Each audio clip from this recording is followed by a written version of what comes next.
We're going to get started here in just a second. If you guys want to find your way to your seats. Thank you.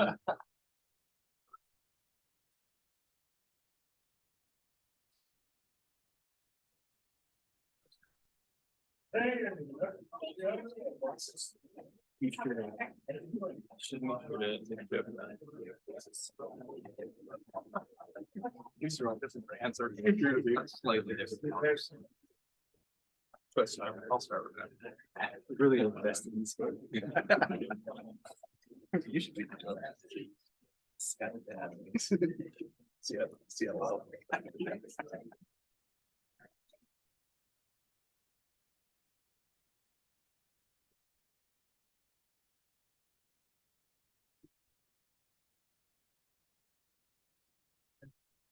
All right, well, we'll go ahead and get started.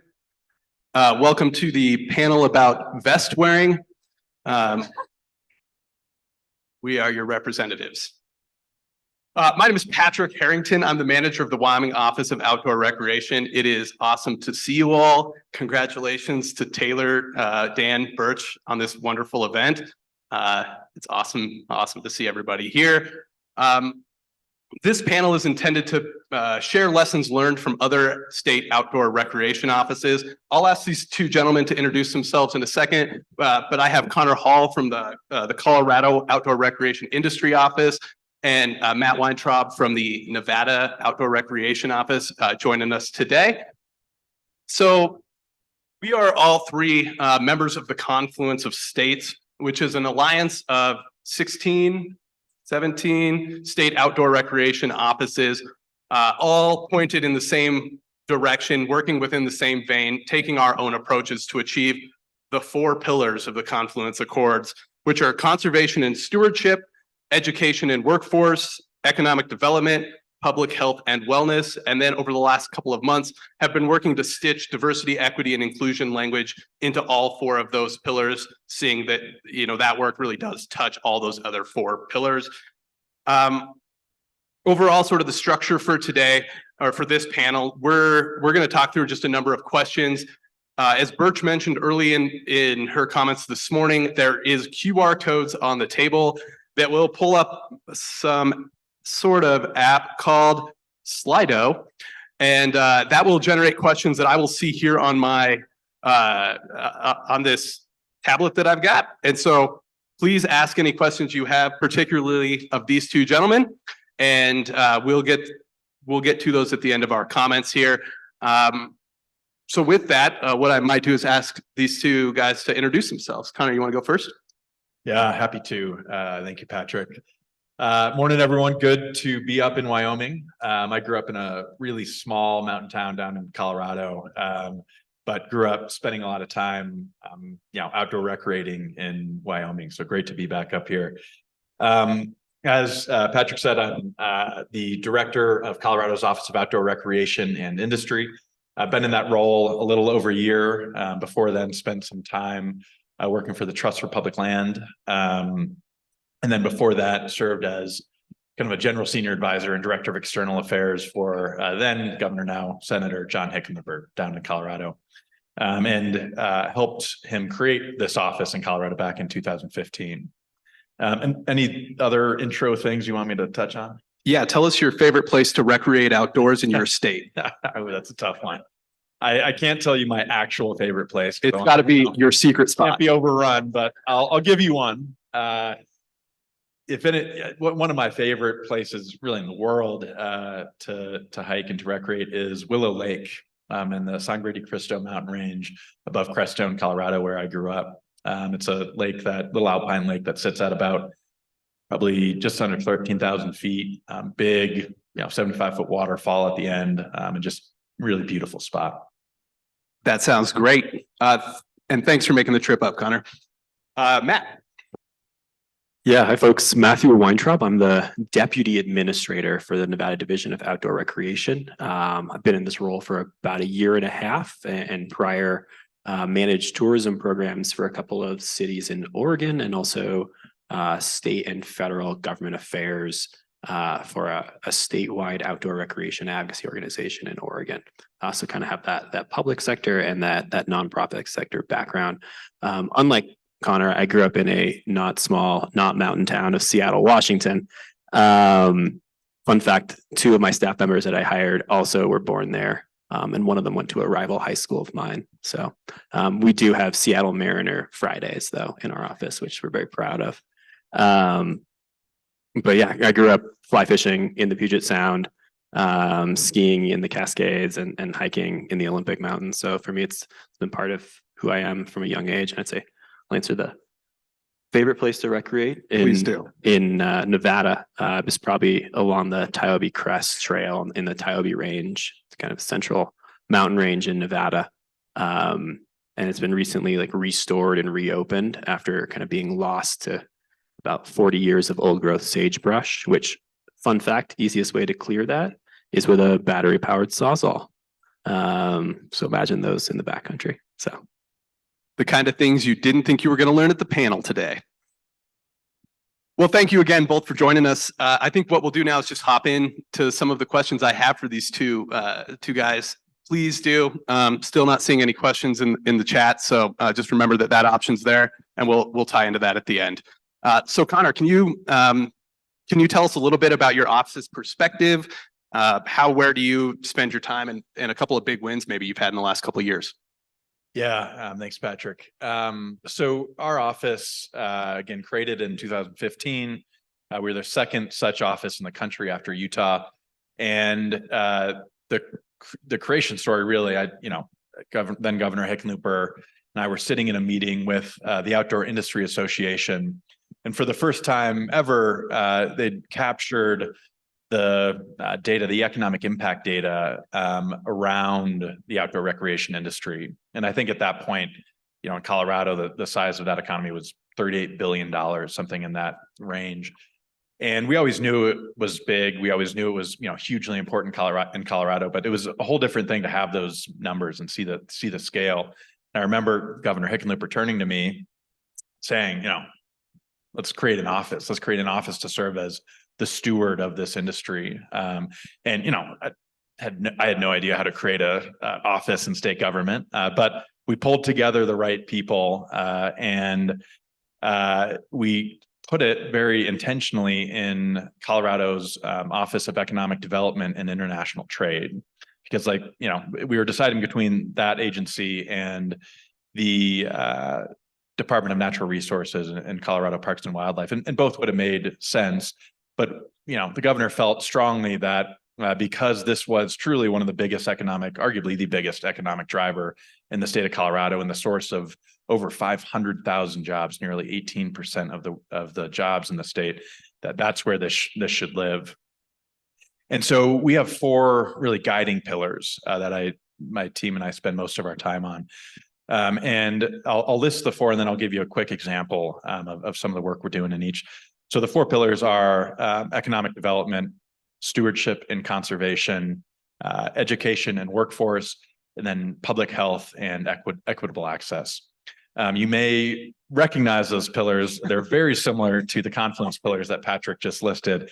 And that's in part because when we were creating the confluence, Colorado and Wyoming both worked on that. We used, those pillars as a model. And I think Dominic Bravo is around here somewhere. He was, much more involved in that process. He was one of Wyoming's OREC directors, maybe first or second. That's right. First director? The very first. All right. Yeah, he's in the back there. So he knows the story even better than I do. But so quick examples of what we're doing in each of those spaces. In terms of economic development, we've created 2 grant programs based at lifting up this economy, especially in rural Colorado, creating jobs, creating positive economic outputs.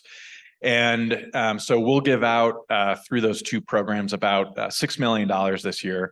And that's anticipated to retain or create probably north of 800 jobs. And again, most of those being rural. So real strong economic output here, especially in some communities that are in a state of transition or have not been economically very active for a long time. So think of northwestern Colorado, think of the West End, Natarita, some of those areas, some areas on the plains. Second, stewardship and conservation. We worked with the Colorado Tourism Office, a sister agency, to shift a big chunk of their destination marketing budget, trying to get people to Colorado, to destination stewardship and management, doing campaigns with Leave No Trace, trying to educate people on how we can recreate responsibly. And then also we're working on a statewide conservation and outdoor recreation plan, the first of its kind as far as we know, to be able to bring those two important advocacy or user groups together to plan, what does 5, 10, 25 years out look like as we develop outdoor recreation assets and protect wildlife corridors and key ecological relevant land. And then education and workforce. One interesting example is we're funding a outdoor recreation gear testing lab, the creation of an outdoor recreation gear testing lab at the University of Denver, University of Colorado, Denver, in partnership with outside media and some other industry partners, to be able to provide outdoor recreation gear testing for all of those medium and small size companies that don't have access to that capability, and to do that in a consistent way and in a much more effective and cheaper way. And then we're training students in that process as we're going through it. Health and equity. We are also funding a couple different nonprofits in Colorado that are working with cancer patients or people who have survived cancer or MS in this case, to bring them into the outdoors and heal through nature, heal through outdoor recreation. There have been a number of studies in the past 10 years that have shown, again, the healing power of nature and that connection. And so we're kind of furthering that work. And there are a few other examples, but I feel like I've gone on long enough there, so I'll leave it at that. Well, thank you, Conor. Matt, I actually want to ask you, the only time I'll do this, but ask you the same question. Can you tell us a little bit about your office's perspective, how and where you spend your time, and any big wins you've had? Yeah, I would say where we spend our time is spreading ourselves too thin. We have a staff of 4, well, technically 5, and an entire state to explore and support outdoor recreation in. We have a 5-goal kind of action plan that we're working off of right now. So I'm going to try to remember them off the top of my head. I didn't bring my notepad here. And I wrote these goals, so I should know them, so shame on me. But one is supporting the outdoor recreation economy. And through that, in our founding legislation, we were created in 2019. It is really to gather data. It was actually prescribed by the legislature for our office to gather and publish data, which is really cool. As a kid who minored in stats in college, I get to nerd out on these things now. But so how we're doing that, right, is we partnered with our state parks department and producing our statewide comprehensive outdoor recreation plan this last year. We're also producing a statewide economic impact study of the outdoor recreation economy in Nevada. We know these state level numbers from the U.S. Bureau of Economic Analysis, right, that in Nevada, there's 50,000 direct jobs from outdoor recreation. It's $4.9 billion sector of our economy. It's like 2.5%, right, of our state GDP. But we're planning to drill down in this study to get the county level, incorporated city level, and then we're going to break it out by legislative district, state senate district, congressional district, Forest Service ranger district. We only have one national forest in Nevada, the Humboldt-Toyabe, but it's 6.5 million acres. It has multiple ranger districts that are like larger than other national forests. So just to give you the idea there. So we're going to break it out by that so that we can give that information to local advocates, to community leaders, to elected officials, and be able to speak with certainty about the power of outdoor recreation in their communities and their towns. So we've got that. We are also affirming the value of outdoor recreation in health and wellness. We are working with our state Office of Minority Health Equity and creating a choice point planning toolkit for outdoor recreation so that these equity-based decisions can be baked into outdoor recreation planning across the state at the state level and the local level. And we also have an outdoor education and recreation grant program we're disseminating this year for the first time. It'll either be $250,000 or $1 million. We'll see. I'm only technically allowed to support the 250 at this point, but we'll see. But that'll be a great opportunity for us to help just promote the value of time spent learning outdoors and learning about the outdoors. Right? We know from around the country, right? There is data that shows that when students spend that time in the outdoors, their performance in school goes up. Their sociological and psychological challenges maybe diminish, right? And people are mentally healthier as well, not to mention physically healthier. So we want to promote that across Nevada as well. We also look to establish Nevada as a home for world-class outdoor recreation. I'm pretty sure that when most of you think of Nevada and vacation or recreation, you think of indoor recreation. You think of shows of the Bellagio fountains, right? Maybe you think of Lake Tahoe, or you think of casinos, right? But we're the most mountainous state in the lower 48. We have like 314 mountain ranges, right? It's sorry. You're gonna have to do some Googling later. We can arm wrestle this one there. Right. And so we just want to affirm that, right? And Nevadans, the outdoors have been part of Nevadans' lives since they were born.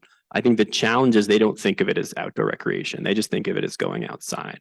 And so our job in our office is to build a tent so big and so broad that folks that want to horsepack on the Santa Rosa Crest Trail, folks that want to mountain bike on the Toby Crest Trail, and folks that want to go ride their side-by-sides on the Winnemucca Sand Dunes all feel like they're the same individual, right? So it's all, and everyone else that I didn't mention, that it's all outdoor recreation. So that's kind of really what we're spending our time on, right? And it's also helping rural communities in Nevada. We also are like the most highly urbanized state as far as percentage of our population of any state. We have 2.25 or 2.5 million folks that live in the Las Vegas metro area, about 400,000 folks that live in the Reno, Carson City area, and the rest of the state is rural. Several of our counties are actually, the U.S. Census Bureau denotes us as frontier, which is actually less populous than rural, right? And so our job is really helping those communities with resources, with tools, with information. They might not have the staff, the budget, right, to plan for outdoor recreation and improved access. So our job is to provide those tools for them. So that's been some of our wins, I would say, that we've spent time doing, creating some rural recreation networks. These ideas where we bring local leaders together to co-create kind of solutions and optimal outcomes for themselves. We're just there as a convener. And then once those networks have kind of developed momentum, we get out of there. We'll check in, but we step away because these are really local challenges to overcome and local solutions are needed. And if you know anything about Nevada, government is maybe not always the most popular profession. I like to start all my community meetings with, I'm from the government, I'm here to help. Exactly, yes. Now we've gotten the comedy part out of it. We can talk about business, right? So those are really kind of our big wins. And we've also been really successful in bringing federal funding to the state. Like I said, we've been around since 2019. For our first 2.5 years, we just were staffed with one person. Then we had two, and now we have a full complement. But in that time, we've brought over $3.5 million of outside federal funding to implement on-the-ground projects in outdoor recreation in the state of Nevada. So we're really proud of that, with that small team having an outsized impact, and we're looking to actually grow that as well. Well, speaking of federal lands, Matthew, let me ask you the next question. Nevada is, correct me if I'm wrong, and Connor, if you have to Google this one, that's fine too, but highest percentage of federal land in any state. What are the benefits and drawbacks of that? And how's your office done in working with the federal government? How's that relationship work and look? We are number one there. Yeah, Yeah. that's right. I'll allow it. Accepted. Thank you. Sustained. Yeah, so 87% of Nevada is managed by the federal government, and 64% of Nevada is managed by the Bureau of Land Management. That presents some very unique challenges, but also some really wonderful opportunities. One of the first things that our office did was establish awareness and a very positive working relationship with all of our federal land managers and our recreation providers. And we did that also by providing them resources, providing them information too, because I think they recognize for them to be successful, they need our partnership and vice versa. So we've been focusing on providing additional resources for our federal partners as well. But it also means that we have less influence and there's less of an ability for the state to affect outdoor recreation in the state, across our state. And so that is a challenge, but we also have a strong relationship with our congressional office, and we use data that we've developed and that we've collected to also advocate for additional resources for our federal partners. I think you're all probably aware of, and we heard a little bit earlier today, right, about where funding for outdoor recreation comes from, right, on federal lands, on state lands, on private lands. And we all have probably heard, right, that our federal land managers are underfunded or chronically underfunded to fulfill the mandates they've been tasked with. Nevada, as a state, and our Forest Service and our BLM and our Park Service is actually more underfunded than many other Western and Mountain West states, right? And so we're hoping to kind of shift that dynamic a little bit. Really, we want to take not Colorado's money, we want to take California's money. I want to be very clear there. I'll allow that too. Thank you. There you go. 2 wins in a row. Yes. Yeah. So working with our congressional delegation, right, and leaders in Washington, we want to make them aware of those challenges, and those challenges, right, trickle down to everyday members of our population and our state. It prevents them from leading those healthier lives by having closed trailheads or bathrooms that are unsafe or unclean, things like that, right? Roads that they're unable to travel to get to those recreation sites. And so if we can elevate those needs, right, across the country, right, in Washington, D.C., we think we can be more successful. And that's kind of how we're working there. And also just understanding how our federal partners are managing a massively high increase in outdoor recreation, right? During the pandemic, all of our managed campgrounds, both state and federal lands in Nevada, saw about a 40% average increase in camping, right? They didn't receive a 40% increase in bathroom cleaning for their budgets.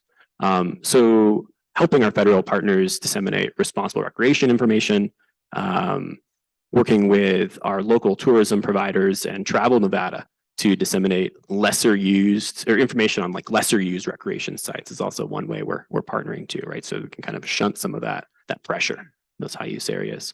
And then working with partners in California around issues in the Lake Tahoe Basin, which is actually, Lake Tahoe is its own beast. 27% of Lake Tahoe is within Nevada, but it's also 2 states, 5 counties, and 12 cities around Lake Tahoe. There's 3 transit district providers in Lake Tahoe. And it also receives 50 million visitors a year. So how we manage for that is a real challenge and a real concern as well. Well, thanks, Matthew. Conor, Colorado is consistently on the cutting edge of OREC growth and initiatives. What barriers have you found existing in your state that come into play in the work you do? And how has this high visitation that Matthew talked about impacted some of the work? Yeah, good question. So I'll give you 3 kind of barriers or challenges, and 2 really tied into that huge increase in usage or visitation. As Matthew was saying, we've seen just huge increases in the national forests within Colorado. From 2018 to 2021, we've seen a 50% increase in usage. We're talking millions of more people in the outdoors. And, on one hand, that's great. We want people to be able to get out. We want everyone to have that access to the outdoors. But, that comes at a cost, especially if we're not able to help people do that in a way that's sustainable or educate them to have that knowledge to do so. And so, I mentioned what our work with the Colorado Tourism Office to push out those stewardship education campaigns. That, is helpful, but that doesn't, address everything. One other thing that we're doing, again, in partnership with the Colorado Tourism Office and the Department of Natural Resources, is to help communities with their stewardship plans. So, give them, the funding for capacity, give them the funding for planning and technical assistance, but be very clear that, this is not coming from Denver. We don't have one directive across the state. This is a great example of things that have to, come from the grassroots, that have to be done on a regional and community level. And so I'll give you one quick example. Crested Butte and Aspen, two, incredibly popular resort communities that get a ton of tourism, both extensive trail networks.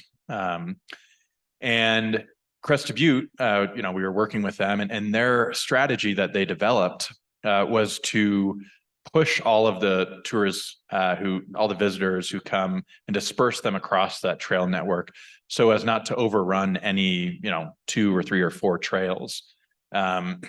Aspen, their strategy that they developed was to push all the visitors to, 3 or 4 trails that they had the infrastructure built up to handle those big crowds, and then all the locals use the other trails.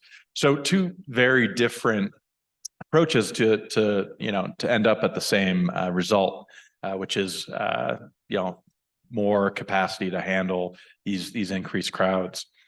And then I think as we're looking at increased visitation and the stewardship issue, we just need to do a better job educating kids too. Colorado, I'm a little ashamed to say, should do a much better job.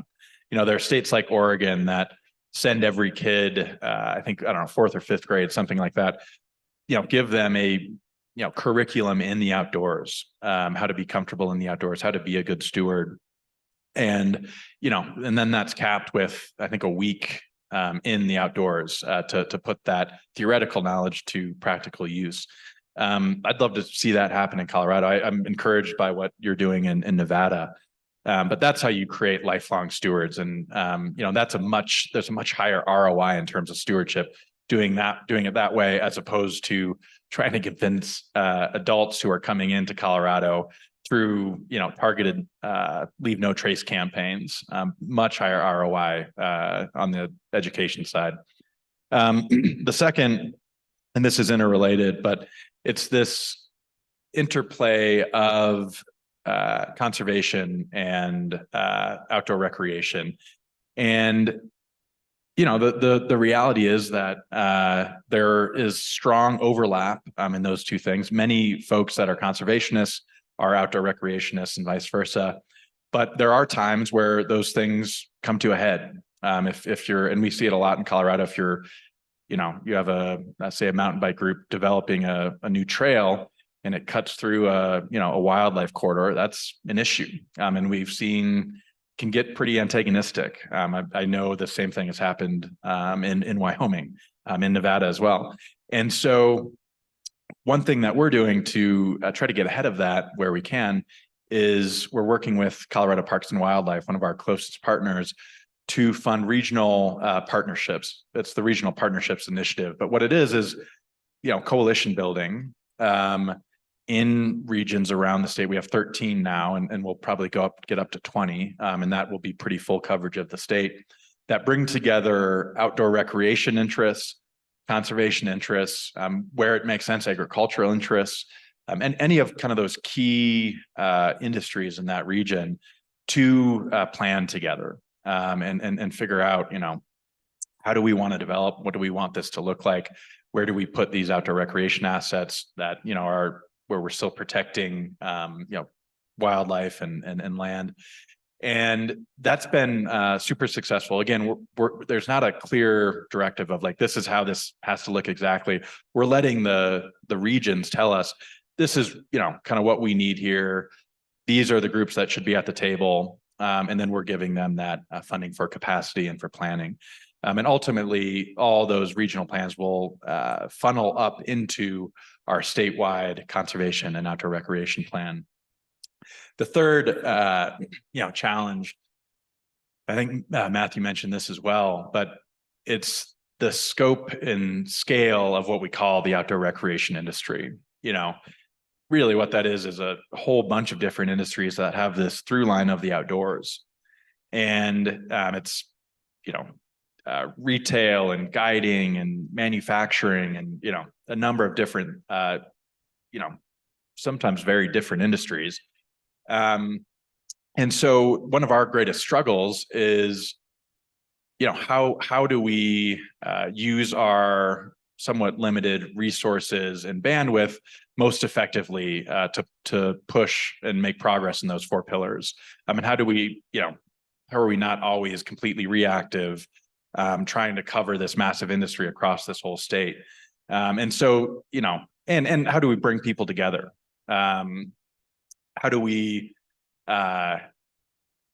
bring people together around different legislation that's going to help everyone? How do we bring people together around this idea of stewardship? All those different things. So it's just that scope question can be tricky in this discussion. Well, thanks, Conor. Happy to report to the room that Slido is in fact working, and I'm getting your questions up here. Note you can upvote other people's questions if it's one you particularly want answered. Go ahead and do that if you already see it on the list. Matthew, how does your office support local communities in achieving their goals?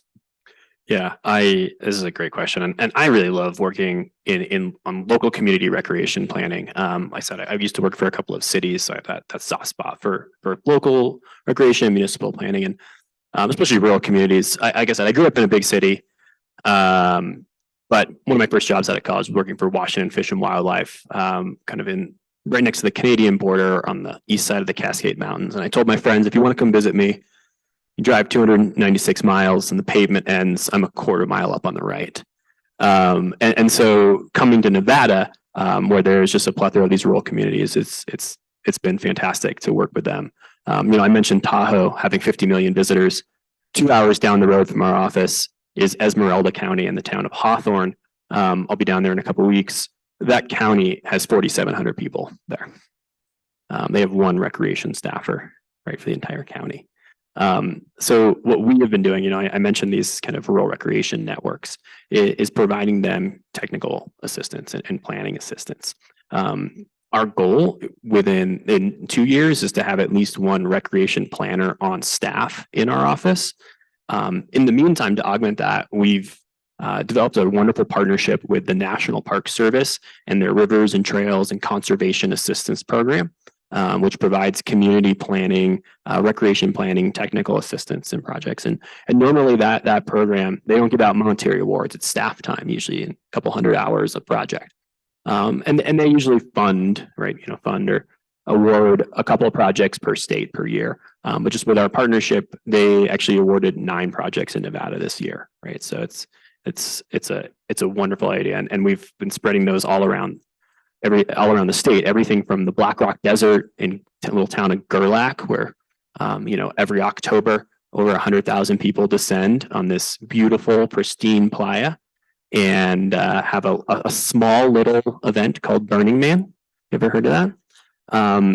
To Las Vegas, to White Pine County, where we're conducting a recreation asset inventory mapping process with them, right?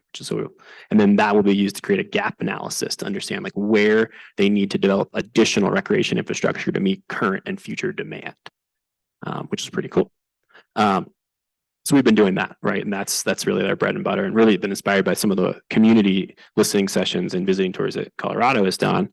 Our goal over the next year is to get out to every county and every city and have informational sessions in Nevada. It's really easy. There's only 17 counties. There's only 23 incorporated cities in Nevada, but it's still ambitious for a team of 4. So that's really where we're going as far as supporting these communities and providing them technical assistance using our SCORP, which is only about a year old, providing them planning toolkits about how to achieve the goals and the strategies that we put forth in there, and then tying those goals and strategies back to state funding opportunities to really encourage these communities to align with the suggested SCORP, right? Because we've done that planning for them. All they need to do is say, we want to pick from these menu of options, and here's our grant application, right? To really make it really easy for these communities to improve access.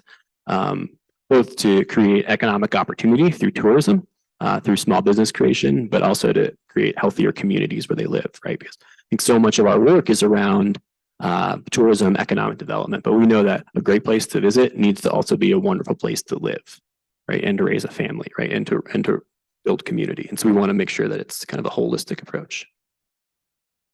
Thanks, Matthew. Speaking of SCORP, and thanks for the reminder, I said I would say this while I was on stage. No abrupt intermission in this conversation, but I was highlighted as the person to talk to about SCORP. To save you a step, it is in your agenda. There is a link to do the SCORP to the provider survey, so you can grab it there. Also happy to chat with you about it if you just want to talk. Shifting back, Conor, what opportunities do you see for growth in outdoor recreation at the national level? That's nice. That's a seamless plug there. Yeah, and the transition. Nailed it. Nailed the landing. Yeah, good question. So really, and probably everyone in this room has been a part of this over the past, 15, 20 years. There's been a movement in the outdoor recreation industry. And that movement is to give real voice and power to this $862 billion industry in this country. It's one of the largest industries that we have. And certainly in the West and all of our states, it is, again, a lifeblood economic driver. And so, historically, you think of all the other major industries, the automotive industry, pharmaceutical industry, the agricultural industry. All of those industries have had a major voice and a major seat at the table and affected policies that affect all of our daily lives. And outdoor recreation really has not. We have not been at that table. And so that's what this movement has been. And the creation of all of these state OREC offices has been pivotal in that. That's really been the tip of the spear. And we're up to 19 offices now. The confluence is an incredibly valuable piece in bringing us all together. And it's cool. I'll tell you this. I mean, we all work incredibly well together. It's a truly bipartisan group, about half from Republican states, half from Democratic states. And we share best practices. We help each other. And because we are all part of this movement, and we all benefit when it grows. And one thing that I've been working on with Luis Benitez, who was the first director we hired in Colorado,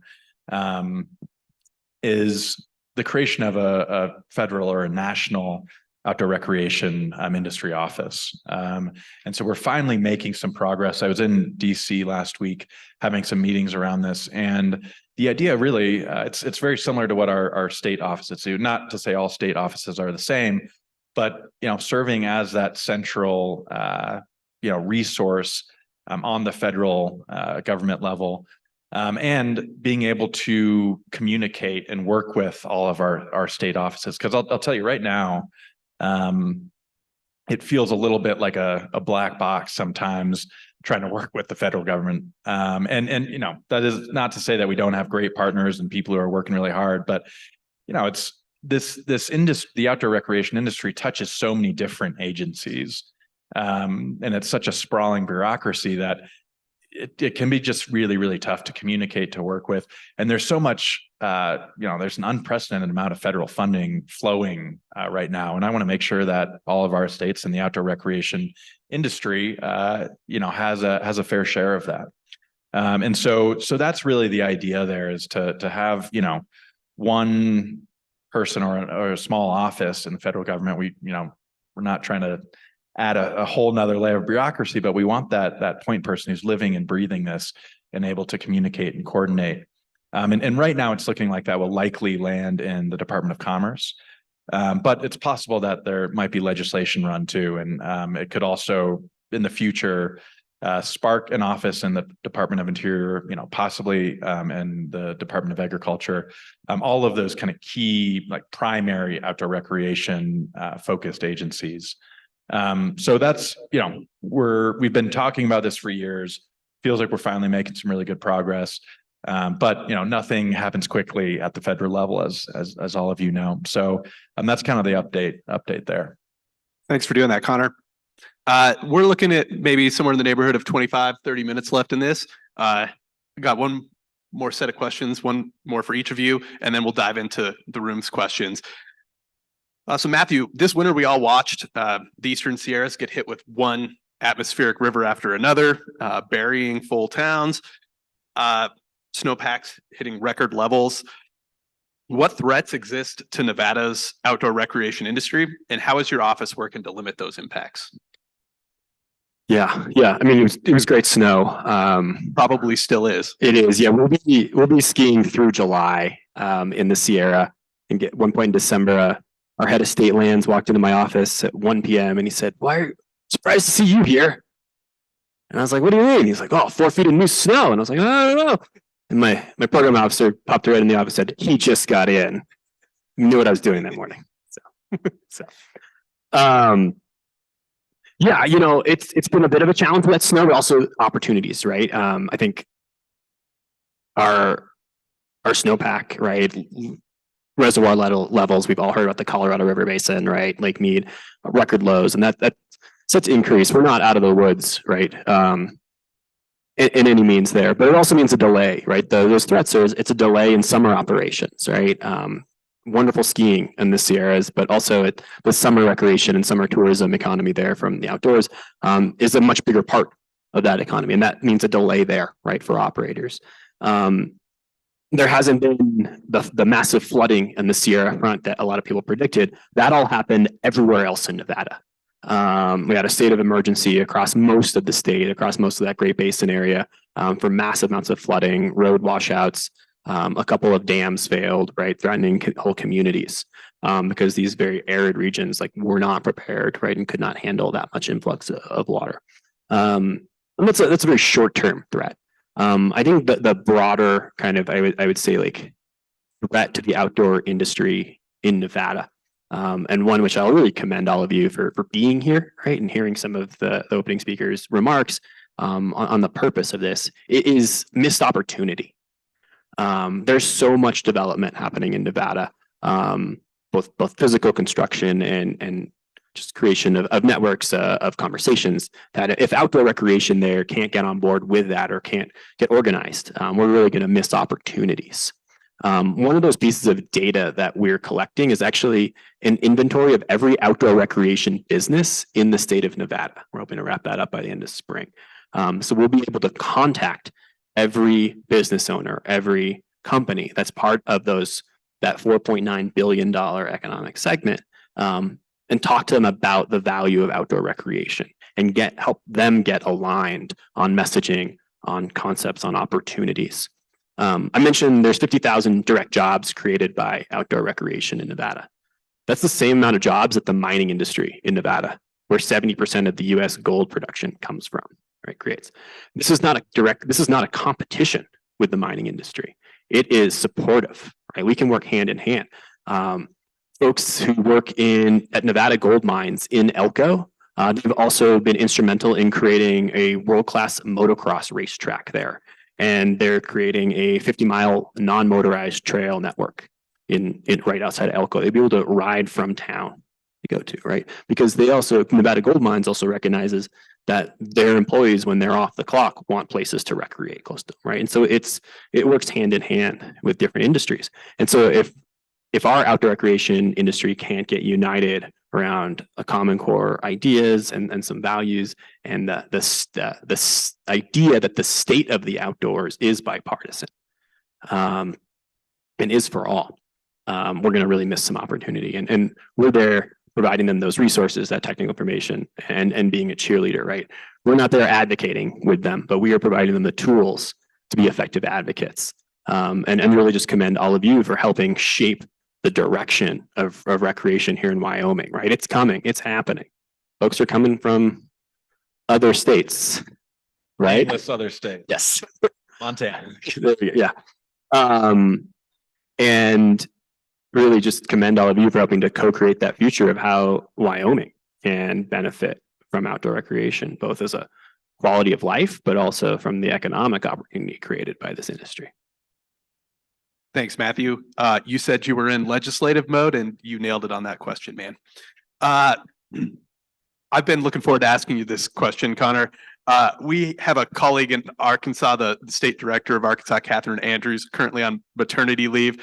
Not too long ago, Arkansas fired a shot across the bow of Colorado and said they were coming for their outdoor rec economy and hoped to eclipse it and become the #1 outdoor rec economy in the country. So Connor, aside from Arkansas, what other threats do you see in Colorado that could limit your office's ability to get things done? I thought that might be where that one was going. Yeah, thank you. Yeah, I'd say come after us. I mean, again, a rising tide lifts all boats here. There you go.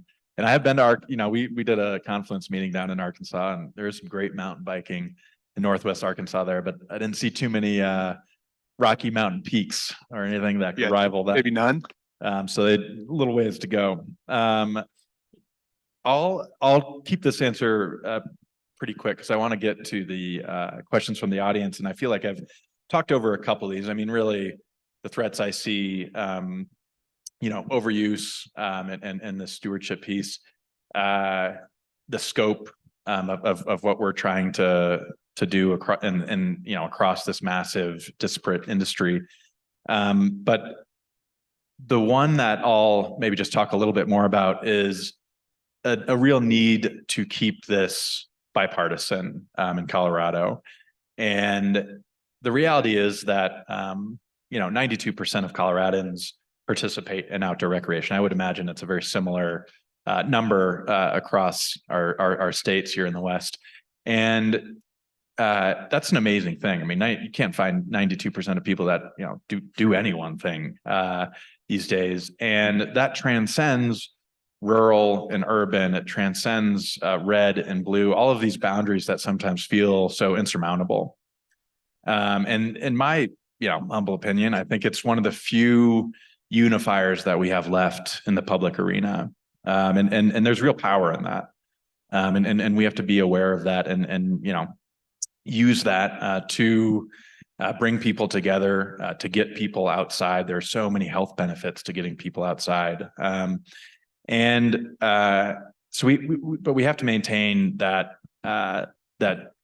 unity piece. And in Colorado, we've gone from being a pretty purple state to leaning a little bit more blue. And I do a lot of work with, across the aisle with Republican legislators, with more conservative folks from rural Colorado, to make sure that their voice is influencing our office, that we are meeting their need as well. Because again, we all care about this. We all care about protecting the places we recreate and the places that we enjoy.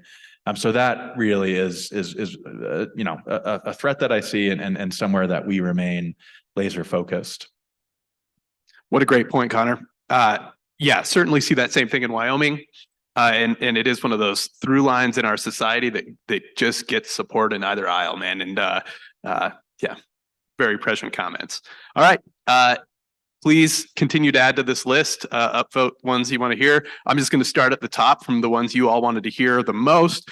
And this is from our good friend Anonymous. What is one example of a rural community in your state that has experienced sustainable development related to outdoor recreation that you're proud of? Whoever has it come to mind first, hop in if you've got an example. Yeah, I would point to Ely, Nevada, and kind of greater White Pine County there. They've really kind of taken the bull by the horns and worked with the Forest Service to develop trail systems that feed right into town. We partnered with them to author a study on the feasibility of creating a trail building school in Ely. So like for professional trail building and technical assistance there. And then they're just marrying that with some of the development they're doing in their downtown and their community as well, right? Making sure that there's walkable, bikeable paths in town, making sure that there's affordable housing, and also, ensuring that the community is on board with this development. This is all community led. This isn't just some mountain bikers coming in from, say California and saying we should build trails here. This is all community led.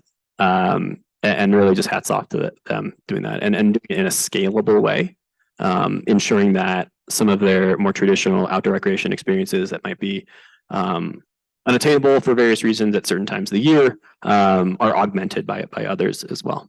So, yeah. Did you have one, Connor? Yeah, and the speaker who preceded us already mentioned Fruta. I think that's a great example. I'll give one more. Really, Chaffee County, it's Salida and Buena Vista, right in the heart of Colorado, and they and really close to where I grew up. You got the Arkansas River running right through there, amazing fishing, amazing paddle sports there. But historically, you look at the way they even built the towns, everyone turned away from the river. It was industrial. It was, it was not seen as really an economic driver or an opportunity. And man, probably 20, 30, 40 years back, that started to change slowly. And now they have fully embraced the Arkansas River as the main economic driver of that community. So it adds 17 million in economic benefit every year. Actually, that's the direct. I think the indirect is close to 44 million. So for a small community, huge driver. And but what they were seeing, of course, was huge crowds coming in as it was discovered. And so they took it upon themselves to create a local ranger program, a stewardship ranger program that, I think they've got 4 or 5 rangers now that, are stewards of those land, and then train and organize huge groups of volunteers in the community to go out and be stewards and to clean up and to educate. And so that's just a great example of a community really embracing outdoor recreation. And that is the lifeblood of that community now, but then also being able to respond to some of the challenges that often come along with that. Thank you. Another question from our friend Anonymous. How is your state dealing with affordable housing and recreation communities? Good ideas, best practices. Yeah, Easy one. Tough question. Man. These are only going to get harder. Yeah. No, but it's actually a really fantastic question because, no surprise, that is the biggest issue in Colorado right now. And I did when I came into the office, I did a tour all around the state through the summer and fall. Probably did 10,000 miles around the state, met with thousands and thousands of people. And, it was a listening tour. And then we were talking about ways that, grant programs are other ways that we could be helpful. But more than anything, I was just there to listen and to connect. And as you all know, there's no shortcut to just showing up and being in community. And the number one issue, of course, was affordable housing. And even in those places that you wouldn't think it would be as big of an issue. So some communities on the Eastern Plains, Sterling, Colorado, for example, or Trinidad, or Natarita down in the far southwest, even there, they were feeling it as well. It might not be as acute as it was in Telluride or as it was in Vail, but it was still there. And what I promised was that I would, we hadn't traditionally done a lot in that space or leaned in too hard. And I told all those communities, like, I'll lean in, we'll be at that table. We will represent you. We're not the Colorado Housing Authority, but we need to be in those conversations. And again, speaking of that platform that we have, of this unifier and of this thing that so many people do, there's real power in that. And we can use that platform to advocate for, more affordable housing. So we're doing a couple different things across those communities that are feeling that pinch most acutely. There's a bunch of stuff around different deed restriction ideas. We just passed a measure, Proposition 123 statewide measure that will that carves off a small portion of the what is it? I think it's the property tax that will be funneled back into building affordable houses for communities that opt into that. So it'll be about $300 million a year to build affordable housing. There's a very contentious piece of legislation running down in Colorado right now to it's pretty intense land use reform. And essentially it increases density and building and allows for ADUs and more multifamily and some of those pieces. We'll see if that gets through. There are pros and cons to that, but it's gotten to the point where, you know, we have to do something. So we're trying to approach it from all these different angles. And from an outdoor recreation perspective, it hugely affects our labor force and you know, all of us recreating there and those people that work in these communities. And so we know and have said we will be at the table and we will be a voice for this. That's awesome. Really looking forward to seeing how that progresses, and maybe we can learn some lessons, but further, but not as far, I guess. Sorry, as far along in that process, right? As Colorado is. We have kind of two challenges in this similar vein. We have one in the greater kind of Tahoe, Reno area where it's just not affordable for many folks who work and live in this space to live. I think the Reno Tahoe area is about a 10,000 unit housing shortage. The number of people that live and work there. So it's just quantity of housing is the challenge. And then that's a similar challenge we have in our outdoor recreation and our land management workforce across the rest of the state. I mentioned Nevada's 87% federal land. There just isn't the physical buildings in many of these rural communities for people to live. Our Humboldt-Toyabe recreation staff have a 40% vacancy rate right now across the state. And most of that is because they have offered jobs, but people can't find places in these communities to live. Like they can't find affordable housing. They can't find housing. So we've been exploring some options with the Forest Service to create using our Good Neighbor Authority partnership with them to create some workforce housing options there. And you know what we've done, we're not Nevada Housing Authority, right? Like you are, we're just continuing to be at that table and continuing to elevate the challenge and the issue to make sure that folks don't lose sight of it. Because you know we can't open campgrounds, we can't collect fees, we can't clean bathrooms if our land managers are not fully staffed, right? And so we need to be a good partner. And so that's one of the ways we're supporting our federal partners is just elevating the challenges they have so they can hire up and staff up to a full complement of workers. But it's I think a challenge all over the West. And let us know when Wyoming solves it, please. Yeah, I sure will. We've only got a few minutes left. I want to leave you both a little bit of time for some closing remarks. So I'll ask one easy question. You guys can both grab that one, and then leave you a few minutes at the end here. But can you tell us, one, how your office was created and then two, how it's continued to be funded? We were created via legislation at the state level, and other than a few programs we have that are funded via different bills, we're all funded by the general fund. And really supportive, or really thankful of the supportive outdoor industry partners that we have that continue to advocate for that funding and the maintenance of our office. Yeah, and you know, I told you kind of the origin story. We were created by John Hickenlooper leaning over to me, but that was an executive order, ultimately what that turned into. And then back in 2019, I want to say maybe 20, we were able to run legislation and put the existence of this office into statute. And at that point, we got a line item in the general fund. So it's not an enormous amount, but the majority of our funding comes from the general fund. And then you know, some other kind of a random assemblage, but the majority from general fund. Thanks for sharing that. And just another quick question. How many staff do you guys both have on your team? So we have a staff of 5, but that and then 2 contractors, but that we also oversee the statewide OHV programs. That includes that as well.